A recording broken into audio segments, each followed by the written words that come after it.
Technical skills or certificates alone won't guarantee you a job in cybersecurity. It's often said that cybersecurity is a team-based sport, which means that you need good professional and communication skills too. This video is of John Linkowsky, an experienced cybersecurity technology professional, speaking on the importance of the professional and soft skills required to gain a job in cybersecurity. John is well qualified to speak on their importance from his own experience. He also volunteers as a CWA mentor because he's giving back to help others get jobs in cybersecurity too. Our work-based learning courses are open to veterans, their spouses, DEI and underserved communities, and learners from community colleges and universities. Hi, it's Peter Meehan from the Cybersecurity Workforce Alliance here. I'm with a colleague, John Linkowsky, who's an avid mentor of the CWA, Cybersecurity Workforce Alliance. John, can you tell us a bit about yourself and how you got into cybersecurity? Sure. Thank you. Appreciate the opportunity, Peter. Absolutely. As mentioned, John Linkowsky. I've been in the IT world, mostly in networking and cybersecurity for the last better part of 30 years now. I started my journey as a co-op or as a person starting out as a college intern and learning some basics in the PC help desk and things of that nature, and then got into networking and building corporate networks alongside of some mentors of my own at the time, and developed that into the passion that I have today for networking and infrastructure, building, routing and switching, wireless, and that was a natural progression into cybersecurity. I had the opportunity probably 15 years ago, give or take, to kind of start really progressing into the cybersecurity world and handling more of this cybersecurity aspects of infrastructure. And I took that path, not to leave behind the networking side of things, because they interlock very, very tightly. Knowing the infrastructure and routing and switching, TCP/IP, OSI model, all those things. Cybersecurity was kind of a natural progression for me, and I have a lot of passion for understanding where adversaries might try to come in, why they want to attack a certain surface area, things like that, and building those policies and architectures to prevent that from happening. One of the interesting things is under the framework which we develop the skills for, the NIST framework, there are many job roles out there that don't require the technical competency you have. I mean, this is works in governance, risk and compliance and such like. So let's just switch a bit to, given the context of that it's not all about technology, and the courses that you mentor with the CWA are not technical, why are you so passionate about our model, which is focused on professional skills and the talent development for workplace readiness? Well, because I think you're absolutely right, is that everything in cyber is not necessarily technical in that sense where, you need to know how things connect and all that stuff. However, there is a need and an understanding.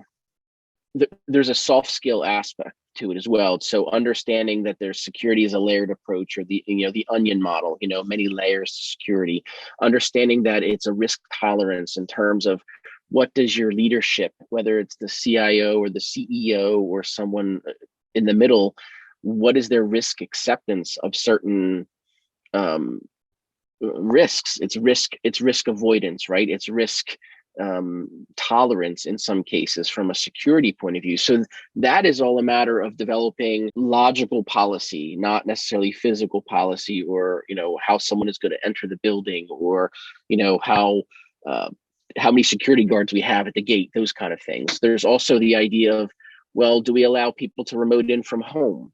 And if so, do they have to be on a corporate asset, or can they be on their own home asset?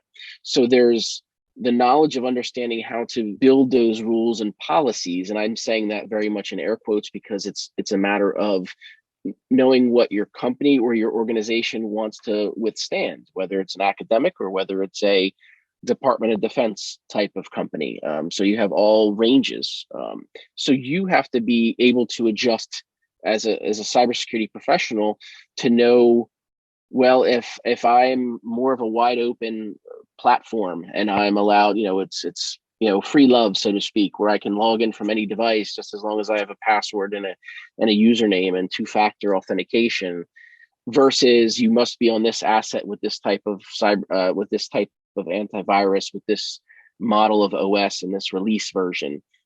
There's a big difference, and there's a wide range in there. Using this is just an example of one aspect of it, meaning you can access, there's a big difference between someone who can log in with anything versus someone who has to have a very specific model of hardware and a certain OS and all those. So how well do you think the courses address the type of things about building policy and understanding the NIST framework, and how teams operate and manage situations together to overcome those risks and build resilience? How well do you think?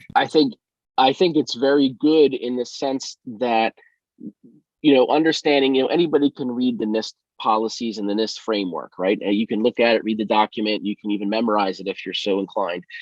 However, it is a framework, which in that sense is really just a guideline for what you should do, or best practices, right? Whether or not you take the NIST framework as gospel or not, it obviously is widely accepted.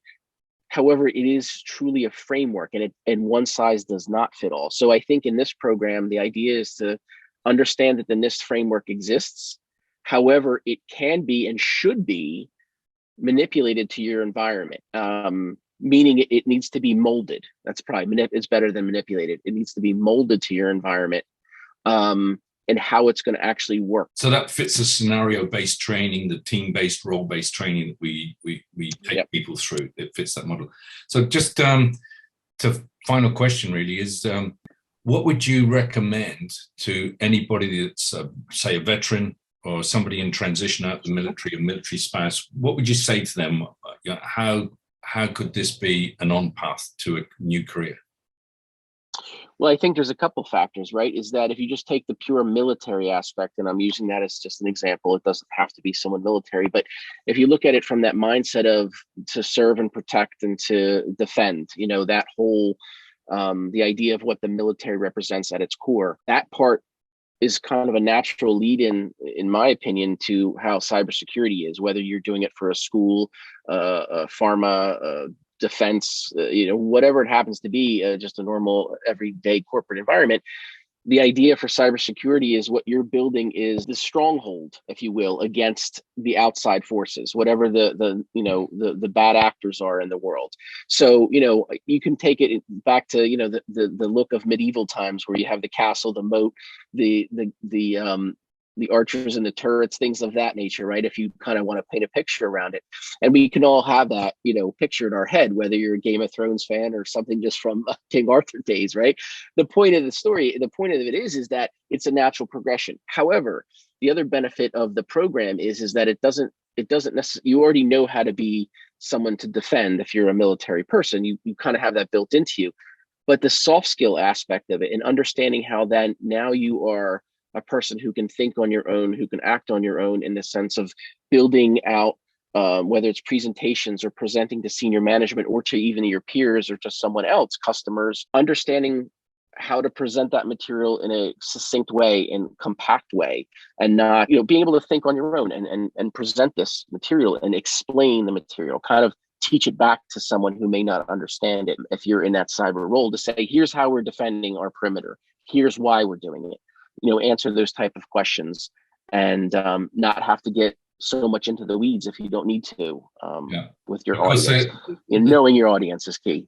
Yeah. For those people that don't know about the Cybersecurity Workforce Alliance, the fact that every one of our courses have been developed by professionals like yourself that know the type of skills and knowledge that they need Absolutely is one thing. But the other thing is, we understand, based on surveys on LinkedIn, 92% of a hiring decision is based on the professional and soft skills. So you may well have all the certificates, all the degrees. Absolutely. But the first question is, how can I fit you into my team? How do I know that you can come in and help me build resilience around a framework that I have, which is generally the NIST framework? With that, John, that's very insightful. Thank you very much. I look forward to speaking to you again, and really appreciate your input to this mission. Take care. Thank you very much. It's an honor to participate. Thank you so much, Peter. Bye-bye.